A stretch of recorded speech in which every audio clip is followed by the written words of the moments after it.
Welcome to Business Beyond Borders, the go-to podcast for CPA firms seeking transformative insights. I'm your host, Lawrence Whittam, and with each episode we'll uncover key insights, best practices, and invaluable resources tailored for CPAs.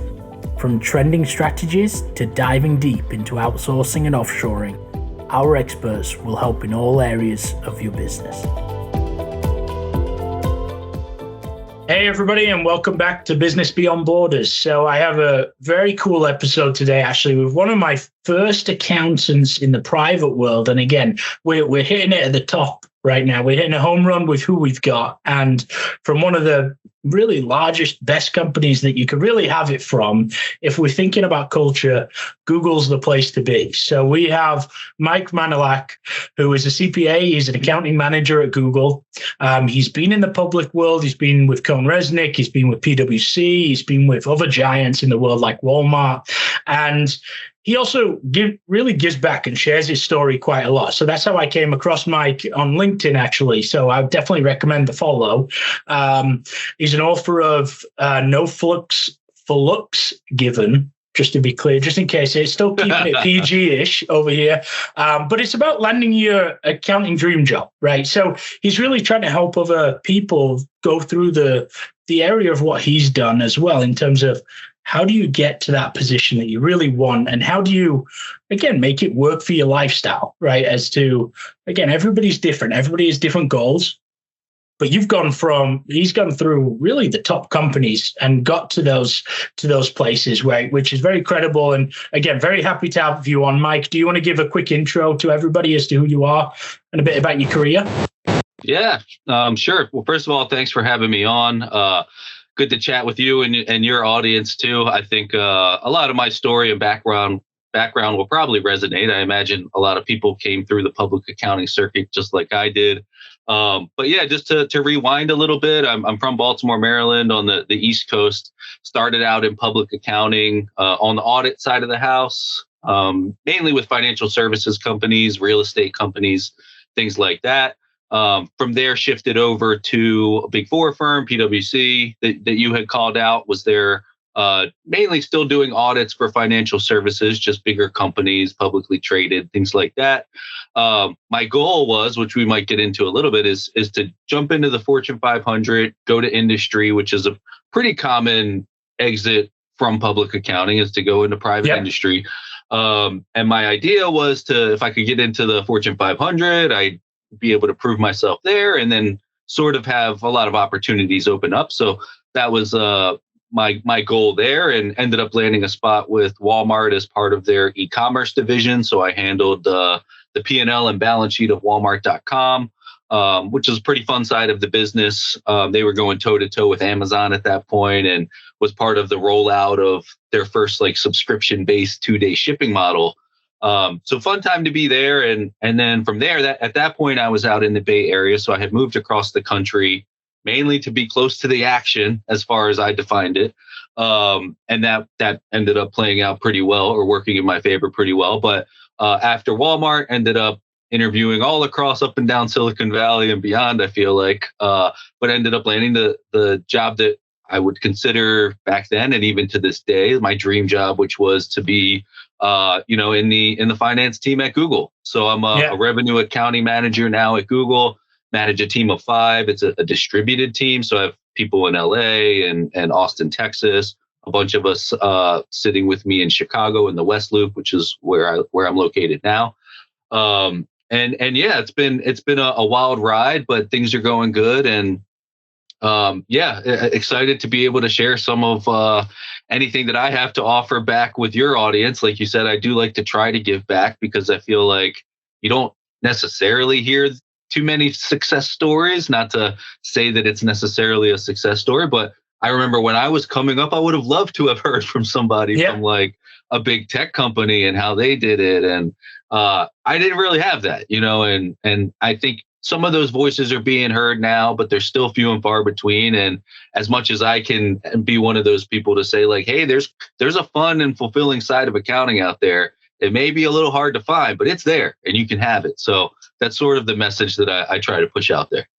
Now, out of interest, digging deep into something you mentioned about that the typical path, right? So a lot of people do it. They go into public, right? They go a lot of the times with a big four, and then they move to maybe a more regional or mid-sized firm in some cases, or the opposite, right? But then they tend to then sway towards they're doing that to get into private, right? In some fashion, right? And there is a proven track of that, right? Now out of interest, and again, this is going back a few years, but like, what were maybe some of your reasons for wanting to take that path? Was it that you really just wanted to get to a Google or was it just the education around it that you saw more people doing that type of track and that's how you would make the money, or what was it like that was resonating with you a little bit to make you not stay in the public sector as well, if you don't mind? Yeah. It wasn't that I saw a bunch of people leave into their dream jobs. I feel like I never saw that. But I did, I was close to a decade in public accounting, and that's a lot of busy seasons for anybody who's been through some busy seasons. And right about that time, that's kind of when people settle down, they have a house, they have a kid. And I was doing repeat clients. I was a manager at the time. So the work was interesting. I thought the pay was good. I loved my coworkers, the offices in cool locations. Like a lot of it I did really like, but I didn't love the busy seasons. Maybe that's the understatement of the century, maybe, but and yes, it does pay off outside of busy season, but some people probably have been in this boat too, but if you're in public accounting long enough, you've got your 1231 clients. So that gives you a busy season for basically the first 3-4 months of the year. And then all of a sudden, here's a 630 client and a 930 client. And, and before you know it, you've got not a full year of busy season. You're not doing 70-hour weeks all year round, but, it was kind of getting old. And the more I thought about it, I was just looking out to see like, well, if you're doing a decade in it, you're kind of at this pivotal moment of, is this what I do the rest of my career? I almost feel like at close to 10 years, you have to decide, like, is this what I'm doing? Am I going to go for partner? Because I was probably kind of ready to push for senior manager. And I started to think, do I even really want senior manager? Or is that me wanting it because it's the next thing? Which I love public accounting because it is pretty easy to go associate to senior. Career ladder, right? It's a very defined career ladder. It is. So, you don't have, and it's a good pay. There's a lot of good aspects to it. So before you know it, you could end up being manager and then say, I still don't even know what I want to do with my life, So part of that was just looking on the outside and seeing like, well, there's people that are working at these cool companies that, if I were to ever say, all things considered, like what's a cool company to work for, I'm probably not naming an accounting firm. And that's not a dig on an accounting firm. But then I start to say, well, every big company needs all those companies I named have to have an accounting team, which is true. And that's a benefit of going into accounting. So I started to think, well, if somebody else can do it, well, why can't I do it? And, that's like a little spark that can, if you blow on those embers a little bit, can turn into a whole flame. And then before you know it, you just can't stop thinking about it. Yeah, and I started testing the waters a little bit there. So it wasn't out of really disliking public accounting. And it wasn't that there was bountiful opportunities knocking at my door. It was a little bit of maybe the curiosity and thinking that I already know what public accounting is, but I don't know what the other side is. And maybe it's worth testing those waters. Cool. And now, and I agree with you. I mean, it's especially I think that's a lot of people's approach, especially with the busy season. I do see firms really trying to work on that. I mean, they're looking at alternate staffing options. They're looking at ways that they can make sure their team isn't having to stretch. But the busy season's still there, right? And for the majority of firms, it's still there. And as you said, I mean, it doesn't stop the higher you go. You could get to a partner. You are still, if not more so, running a 70-hour, 80-hour work week, right? So again, it's definitely still being worked on, I would say, in the profession, but it's definitely moving a little bit, right, from the public side. So now, what about, again, coming to your team now, right? So you work in quite a virtual environment, right? Your team is sort of spotted all over. And so can you tell us a little bit about that? Because now, we have the same in the public side of things as well, right? And also with private companies, we see more and more finance teams being diversified across. They're looking for the right people. They don't care about the geography as much anymore. So how are you managing your team appropriately? Like, are there ways, controls that you've put in place, or are there things that you do to keep everybody together and motivated to continue to work in the right fashion? Like, because that's something that I think a lot of people are going through, and especially managers are going through now, having to learn, and quite quickly, because a lot of these firms and businesses weren't used to working in a virtual environment, in the accounting function, especially pre-COVID. Right. And that was only a few years ago. So can you share a bit about that? Yeah. And just real quick on that last point about managers trying to figure it out. To be honest, I think everybody is just winging it, because there isn't really formal training about here's how you lead a team in a virtual environment. You're lucky if you get training on here's how to lead a team. And a lot of companies do that, really, and things like that. But not every company does that either. Because a lot of people are promoted into that manager position because they're good at their job, not because they're good at coaching and mentoring and managing people. And then to do it in a virtual environment is incredibly challenging. So, I totally relate to all the managers that are feeling burnout or maybe feel a little bit lost. And then the staff, the direct reports are looking for guidance too, and unfortunately, like, you can't look to the managers because they haven't received necessarily formal training, and the managers can't look to the execs because they don't know what they're doing either. They're old school. They're saying go back to the office. Yeah. Right. Yeah. That's how we get it done. So I've been a little fortunate in that even with Walmart, another global company, and then at Google, like, I was always video conferencing around the world, different time zones and things like that. Even when it was a 5-day in the office environment, you're always working with different teams from across the world or across the US. So that wasn't necessarily new for me, but I was fortunate in that I was able to pick up some techniques on how to make that work. So COVID really sent us all back working from home 100%. You don't even have any of the in-office time. So and now a lot of people, I think, have transitioned to a hybrid approach. So I feel like if it's fully remote, you probably tackle it one way. If it's hybrid, it's a little bit different. For example, in a hybrid team, which I think a lot of accounting teams are, a lot of the techniques and things that we'll try to do is most firms aren't dictating which days of their 3 or 2 days that they have to be in the office. But I honestly think that's a little bit too ambiguous, because then you end up coming in to be with your team and nobody's there. They're always there Tuesday, Wednesday, Thursday, every time. Yeah, every other day. That. Yeah. So exactly. Tuesday, Wednesday, Thursday, they're taking the super long weekend essentially at home. That's what they're doing. So exactly. And then if you think, like, from the company standpoint, they're trying to even it out so that, some people are there Fridays so that they can probably shrink their real estate cost, right? But if everyone shows up all at the same days, like, that problem doesn't go away. So one thing, like, it kind of feels like you're pulling back on some flexibility of the hybrid work. But one thing, like, my team and I have done is to all try to come into the office on the same day of the week. And that some of them are live with me and some of them are still in a remote location. But like, so we picked Thursdays, so at least we're not like ships passing in the night. We're at least getting able to get together. And then the other thing is we focus those days on collaboration, and it's very team meeting heavy.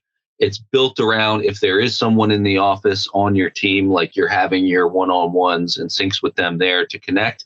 The other thing that I don't see any really accounting and finance teams doing, curious to see if you've seen this too, but I've really been a big proponent of leveraging the digital whiteboard. So that's basically, you can pull it up in Teams. We're using Teams now. You can pull up a whiteboard here in a second. You can do it in Miro, and Google Meet has different whiteboards, and Slack has that. Zoom has its own whiteboard. They all have whiteboards that nobody's using. It's almost like in the office. There's whiteboards everywhere and nobody's using them. Nobody uses them. But I've really leaned into that, because when you're all in a remote location, being able to scribble some notes down, get your team's ideas out on a screen, and have everybody be able to drop their notes in too on a Post-it, or to add a picture of a meme that's kind of funny, or like a YouTube video, or even like a spreadsheet or something.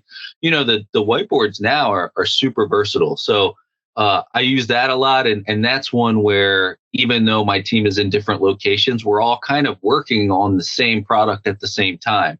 And then the other benefit of that is, because we're in different time zones, when you all leave the meeting, we all have access to that same digital whiteboard. You can work on it individually too. So there's like a synchronous collaboration and then an asynchronous work that can be done too. So I feel like it's what's really been helpful with the onset of COVID, are the tools that have came out have really gotten good. Like most people will stop at a Zoom call and a team chat. I was going to say, I mean, it's an interesting point, because I see all the time, like they'll create client groups, right? So if there is collaboration on specific clients, they'll have groups with those individuals that are part of that group. They will be collaborating, but generally from a verbal side of it, they'll obviously get on their Teams calls as well and talk about. However, when you really think about it, people learn and take things in differently. So it's like, and I think I actually read this on your personal website about how you are very much a visual learner, right? So, and this is where you've got to have understanding as a leader, especially. You've got to understand your team, right? So some people are going to benefit hugely from that type of different mindset of, okay, let's put it on this whiteboard. Let's show them how we're doing this. And it also becomes a bit quicker, like typing something compared to freehand writing. I can, if I'm presenting or if I'm looking into putting together a presentation, I can prepare it a lot better actually freehand than I can typing it out on a computer. I think about formatting then. I think about all these different things as I'm doing it on the system, rather than on a piece of paper. I can just jot it down. I can look at how I should visualize it. And again, so that's an awesome way to collaborate in a different way with your team as well. So that's cool. Yeah. Yeah. I think adding the visuals, like, that's not a secret. A picture is worth 1,000 words. We all know it. But I think if there's probably some people listening that are like, oh, I use visuals here, let me flash up a slide deck and I'll go through slide by slide. That's not game changing stuff there either. And you putting up a block of text on a 50 slide presentation, I'm sorry, your team's probably not going to be engaged. There's a reason why. This is my experience, and probably a lot of others too, but there's a reason why most of the team in a big virtual meeting is sitting on mute. God forbid somebody goes camera off, right? There's no collaboration there. But it's the same two people that are always chiming in on the meeting. It's very hard to get an engaging meeting in a virtual environment. So anything that you can do to try to do that. And there are tools out there now, like Loom is another good tool where you can pre-record stuff. And even like the Google suite of like Google Docs, being able to leave comments in a doc, like all those things I think are really powerful. And I think people should really start, especially managers, should start to think beyond just, I have a Zoom call, I have a team ping chat, and I share slides. Like, that would have been true 2 months into COVID. If you're still doing the same thing that you were doing 2 months into COVID, that's a shame on you type approach. And most people aren't saying, well, here, do this, here, try this, here, try this. So, a lot of times we talk about with AI, like, where do we upskill ourselves? And I think a lot of it has to be, well, like these kind of things, leverage the tools for this new work environment that's really been being dominated by AI and virtual work. That's where we should spend our time and really upskill ourselves. If you're still using the same old approach from the beginning of COVID, like, you need to kind of make sure that you're continuing to grow too. And I think you'll see benefits from the output from your team too. Now, out of interest, just from like, when we look at your team, right, currently, like where does it fluctuate as well, just out of interest from an age range perspective, right? Because again, we're actually working right now in a timing where I think I heard it at the Digital CPA conference this year. We're actually working with the most generations within a working culture that we've ever done before, right? I mean, from the baby boomers down to, I think it's Gen Zs now. So like, how many of those are sort of in your group that you're working with? are you adapting to that team? Like, do you see more adaptation from the younger generation or from the older generation, or what does that sort of look like for you? Yeah, that's a really cool topic to dive into. So I'm glad that it got brought up at that conference because, man, it's very different than if you're used to working with like a lot of folks from the baby boomer generation. They might still be printing stuff out. Like I haven't used a printer in years, I think. But like I despise printers, despise it, but carry on. So like, and that's so different than like, and I'm an older millennial, right? But even like somebody from Gen Z, what's a printer? What's a fax machine kind of thing? Like, so I'm fortunate in that I guess the company grew pretty fast, especially during COVID, with a lot of people being online. So my team, I consider it a relatively small team of 5, but there's folks that are coming fresh out of school, so Gen Z. Then there's those that have already been through the Big Four circuit, some that did multiple Fortune 500s before coming in, but also in that millennial, a younger millennial phase, and then some that did the combination of Big Four and Fortune 500 and now Google. So everyone, it's not just the age group, it's the vast amount of experience, and people are at different levels too. So that's a challenge. One, managing one team, giving one message that can speak to the varying levels of experience. I think that's a challenge. And then 2 is the different generational divide. So I think for any millennials out there, which I think a lot of the managers today probably are in that millennial range, we're in a really interesting, we have a really interesting opportunity because we should be young enough and in tune with what's going on to be able to manage the younger generation and relate to what Gen Z is saying with work-life balance and mental health. You know, I'm like, yeah, work-life balance. I get it. But also still relate to maybe the older generation that is saying like, hey, you got to do your time. And, this isn't all fun and games. And, you got to put the hours in, and hard work goes a long way. And I can relate to a lot of that too. So I think, yes, I do manage a varying age group and experience level, and that is a challenge. That's sort of why I mentioned earlier, like the regular one-on-ones and things like that, which are more important if you're not sitting in the same location with somebody, to have those be more frequent.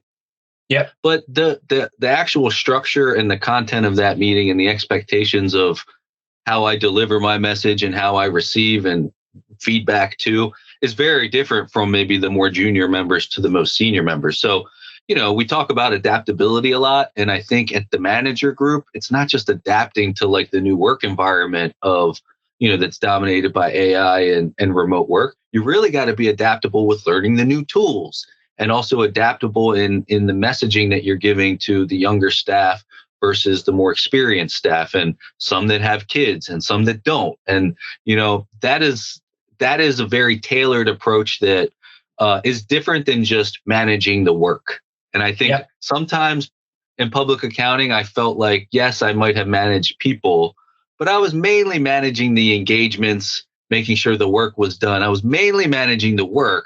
I don't know that I wasn't the best manager now that I'm saying it this way, but I wasn't trying to get the best out of, my reports and make sure that they reached their maximum potential and, broke out of their shell and really leaned into their strengths, which is something that Google is very like people management focused. And I appreciate that. And I've had that mentorship from my managers, and I've tried to give that back too, but it is definitely a unique situation. So I don't know if they had any like tips or anything that came out of that, but it's very different in that the older generation, they want to hop on a call. Let me call you real quick.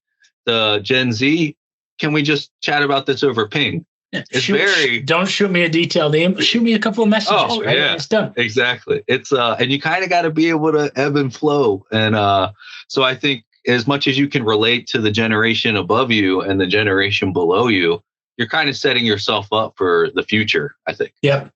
No, that's cool. And now, so let's just say, like with Google, obviously, like very attractive company to work for. I mean, I remember in college, like Google was one of the main sort of examples of like, yeah, everybody's, even if you're coming out of college, doesn't matter what you're going for, you just put in a random application for Google just in case, right? But it's now, and they've gone the campus route, right? They've developed put a lot of money into workspaces and making sure they were ahead of the game from that perspective. Now, when we shift to more of this virtual work, and again, it sounds like you guys are maybe utilizing an office from Google once a week, right? But to me, that was a very attractive point previously, right? From the office, how an office looks and having the expectation of we're going to be in an office, so let's make it look as good as possible. Let's make it as attractive as possible. What have you seen Google doing, right? Especially around COVID and stuff like that. How did they shift their workplace culture and model to more of this virtual environment as well? Because again, I mean, it would be very easy for me from an outside perspective saying, I spent all this money and time and effort into building this awesome infrastructure and culture that I think this is what people want. We know that this is what people want because we hear it, and we're on this pedestal. But now that's shifted completely post-COVID, right? Because now people are used to working from home for a couple of years, right? In that sense as well. And now everybody's thought about like, no, I actually enjoy being in the comfort of my own home more so than even a super nice office in some cases. And it's going to vary from person to person. So what did you see just even for Google, like being a prime example? Like, how did you see them shift? The collaborative spaces were there, I think, already, but they've leaned into that more. And it's been more about the open spaces, less about the desk setup. Like if you've ever worked somewhere where it looks like cubicle hell, where you look across and there's 300, you don't really see that at Google, because the idea is if you're in the office, you're using the other spaces and collaborating live with other teams. So I've seen them lean into that more. A lot of it too is just there has been a good bit of training in that, hey, things are a little bit different now. Like it never used to be the case where you could kind of feel like a little ostracized from the team if you're the one person who's on the Zoom call. You kind of feel left out. Maybe you don't get the best opportunities. And there has been some training on those kind of things, of etiquette, of making sure there is this inclusive behavior, regardless of where you're sitting, and that everyone kind of gets their fair share. So where, maybe before there used to be a big screen that somebody would kind of come pop up on a video conference. Now we've even got two big screens, bigger than my football Sunday type TV screen. And that's in the presence of the full team there. And then a little spoiled in this regard, because I mentioned that I was a big fan of the digital whiteboard, but we actually have physical digital whiteboards in a lot of our conference rooms, so that you could be using that on your tablet at the same time as my reports in Austin or LA could be using the physical hardware in the room to jot down notes and to highlight, areas of process improvement or automation ideas and things like that. So it's very much it's about as close as you can get to feeling like you're in one room at the same time. It's funny you mentioned, and again, just going back to what you mentioned earlier, just so that there's relevance to it for everybody in the public field. The bullpen, I've been shown around offices when I visit firms, and they're like, this is the bullpen. This is where the action, and it's like, all right, guys, I mean, if we're referring to it as a bullpen, it's not a good idea anyway. So, which again, years ago, this is meeting them pre-COVID, I would say. Yeah. And I think there's been a lot more open concept with firms now and restructuring of offices and how we're doing it. But it's that bullpen environment that maybe for tax season, all come in here, all just, it's not the best view from an outsider, but it's changed a lot. So that's cool. Now, and then coming into one of the things you mentioned prior to the call, right? And from our last conversation, like you mentioned, you're taking a couple of months off soon, right? So, and again, I think one of the things that I got from you as well over a few conversations was that you've really shot for getting into the best environment to do your best work, right? And I don't know, right? We haven't gone into details as to, do you regularly take time off? some people don't, right? Some people really don't take much time off at all, but then they go and they want to take off when they really need it, right? And that's from a headspace perspective, from a mental health perspective, and things like that. It's going to vary from people to people, right? So now, and it sounds like you have a very flexible environment as well, where you can make that decision, right? You've got your work done. You're going to have, I'm sure, as a manager, some challenges during that time. You're going to be accessible by calls, maybe to a limitation to make sure that things keep moving in the right direction. But because 2 months is a decent amount of time, right? Compared to a normal 2-week holiday or something like that.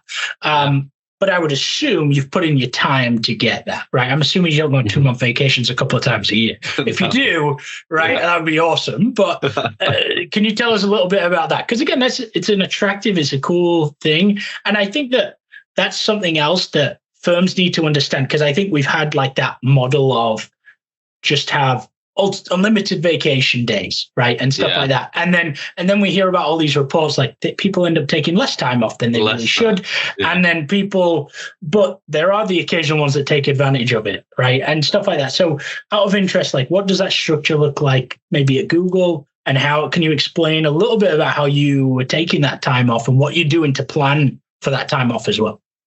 Yeah. No, love talking about this kind of thing, because I've never done a 2+ months time off at once. And, I think it's a privilege, and, we'll be doing some traveling across Europe. So there's a cost component to it too. And you're kind of uprooting your life. Your bills don't stop. Like, so for a lot of people, it's a logistic nightmare, but, part of me, the same as, trying to make the best life for myself as I can, and having accounting be that vehicle that's provided that opportunity to do the things in life that I want.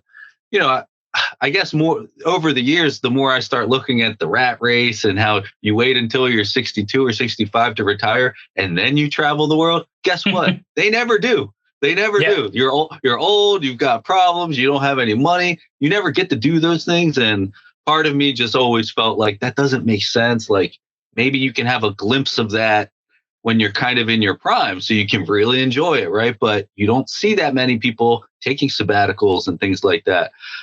So for me, it was very much, one, figuring out what do I want in life, and that includes, like, do I want public accounting? Do I want industry? What type of job do I want in industry? What type of flexibility do I want? Do I want to be in the office? Do I not? And until you define those things of what you want, you can't expect it to drop in your lap. So for me, it was, I would love to be able to have a couple months off and travel, and, really 15 plus years into my career felt like a good time to kind of take a little break. And, part of that is the goodwill that you've been on the team for a while, right? And you kind of have some processes in place. But there's some other things too, like, yes, I do take vacation, but I also accrue a good bit. Take some half days, whereas maybe some people would take full days. And so I basically am burning all of my accrued PTO, going for a chunk of it unpaid, which I know a lot of people would be scared from too. But if you really want to do those things, you kind of got to take a little from here and there and make it work. And, outside of public accounting, you may not have busy season, but you still have month-end close, and you still got quarter-end close, and you still got year-end close. So the way I'm structuring it is I'm going to be here until after a month-end close, and then that's when I leave. And then I'm going to come back right before another month-end close, so that I'm trying to limit the amount of maybe the busier times where I'm not available. And then even, like, a lot of that comes down to my team. Like, I've got an awesome team, but you have to build that, right? You have to be able to build up a team that can withstand you not being there. And so, yeah, I'm very excited for that. It's something that is still an exception, even at Google. I still had to get, permission to take that chunk of time off and put myself in a position where I felt like they would say yes, number one, and then make the financial sacrifices and the planning and the accruing the PTO. But at the end of the day, I have a feeling when we catch up in a couple, 3 months, 4 months from now, I'm going to say it was all worth it, and I understand that not every profession can offer that, and not even in the best professions at the best companies, you might not see people doing a sabbatical. But for me, I feel like I love this shift to from like a work-life balance to a life-work balance. Yep. You know, and I love that Gen Z's pushing that and saying like, I don't know that I'm okay with the 80-hour weeks. Maybe I just won't take accounting, you know, and I'll do something else. And I kind of like that they're forcing the hand of change. And that's been contagious for me too. And I want to lean into that work-life balance too, while still being a high performer as well. So juggling those things has been a challenge, but it's been super fun. And I think for anybody listening, if you're like, well, I'm stuck in this job or I'm in this rut, like there are ways to get out of those ruts and go after the things that you want. But to your point, when you said like, oh, I'll submit an application just to give it a shot after college, a lot of people don't even do that. You know, so I would encourage anybody that's like, well, he's doing a sabbatical and he works at Google, but that's never going to happen for me. I mean, I'm really nothing special. Like I didn't go to a fancy school or, have any deep connections, or nobody referred me into any of these companies. So it's kind of cliche to say if I could do it, anybody could do it. But, you know, I don't think people should place these things out of their mind and say, why bother trying? Because you're never going to get what you want if you say, why bother trying?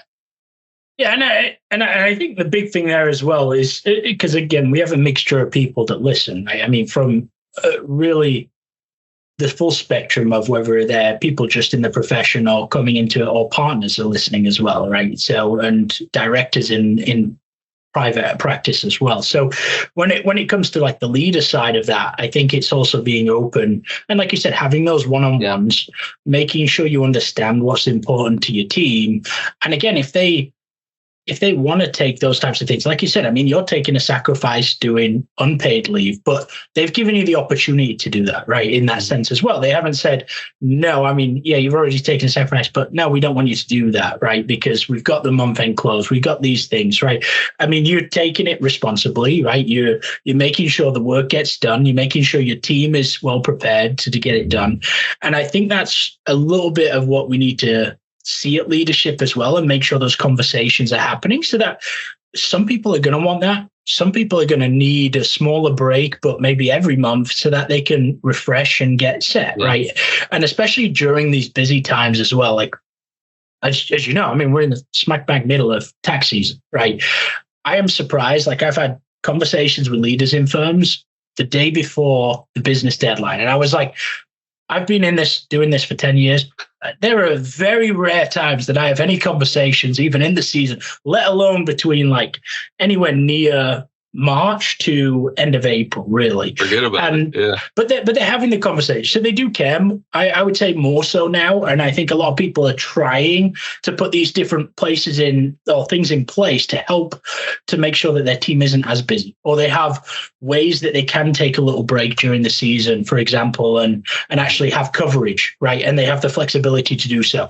And it does take time for the change, but at least they're having the conversation, I see. So no, but it's very, very cool you sharing that. And again, I mean, where can people find you? Because again, you're posting things, right? I mean, you have some funny posts.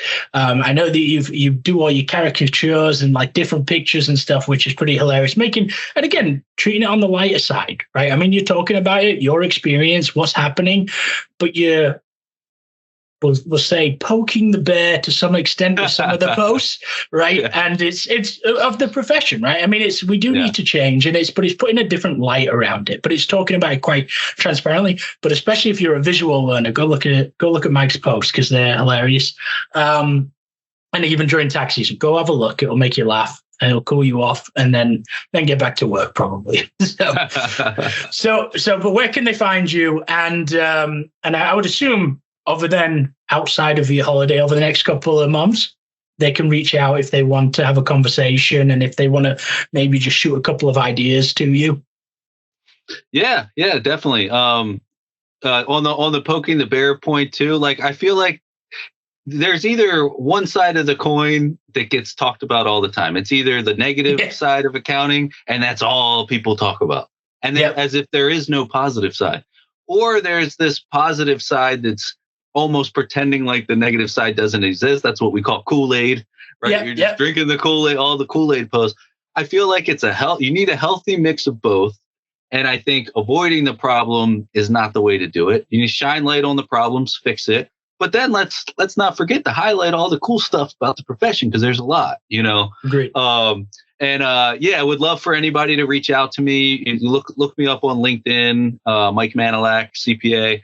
And then also check out my website, mikefromaccounting.com. On there, I have, you mentioned the No Flux Given playbook, how to land the accounting job of your dreams. That kind of goes through my journey of, interviewing across Silicon Valley at like an Amazon and Meta and Twitter, Salesforce, Uber, Nike, companies like that, and kind of the formula I came up with that I started to see success. I also, I mentioned the digital whiteboard. I have a course out there that shows people how to kind of use that. So for anyone seeking a remote role or looking to get promoted into a manager role where you're going to be leading a virtual team, I break it down into a crash course, very simple. One tool, the digital whiteboard, and then what I call the 5 elements of collaborative kung fu. So I sort of have some fun with it and get sketchy on the digital whiteboard. So check that out. But yeah, other than that, shoot me a message. I like to think that I'm pretty accessible, and hope I get to hear from some of the folks from your listeners, and maybe we'll do a catch up in this time next year, and things have changed. I do feel like things are on the upswing in the accounting profession. So would love to kind of do a where are they now type thing in a year from now or so. No, I appreciate that. So no, I would definitely have you back on. I'm sure we'll get lots of people commenting and hopefully sharing as well and asking questions, right, is the big thing. Yeah. And I think I'm going to check out for sure the whiteboard bit as well, because I've seen it's there. I don't use it personally as well. I think it could be a cool collaboration. And I think as well, like from knowing the team that I work with a lot of boomers in that sense as well. Like generally older generation, very experienced. They know what they're talking about. But I know that whenever I bring up anything new in the ways that we can collaborate and things like that, they love it. I mean, a lot of the leaders love the way that you can visualize stuff and share in different manners, and they embrace it. But they don't necessarily pick it up as easily as necessarily the younger generation. So as managers, like you said, learning how to do this and sharing it, it's only going to impress leaders as well. And they're going to see it in different formats. So it's very cool. So definitely check it out. Check Mike out. And again, hope everybody had a very fun episode on Business Beyond Borders, and we'll see you on future episodes. Thanks, Mike. Thank you. Thank you for tuning in to Business Beyond Borders. I'm Lawrence Whittam, and it's been a pleasure bringing you impactful insights tailored for the modern CPA firm. Remember, the world of accounting is vast and ever-evolving, and we're here to navigate it together. For more resources and episodes, don't forget to subscribe and reach out to our experts. Until next time, keep pushing the boundaries of your business and explore the limitless possibilities beyond borders.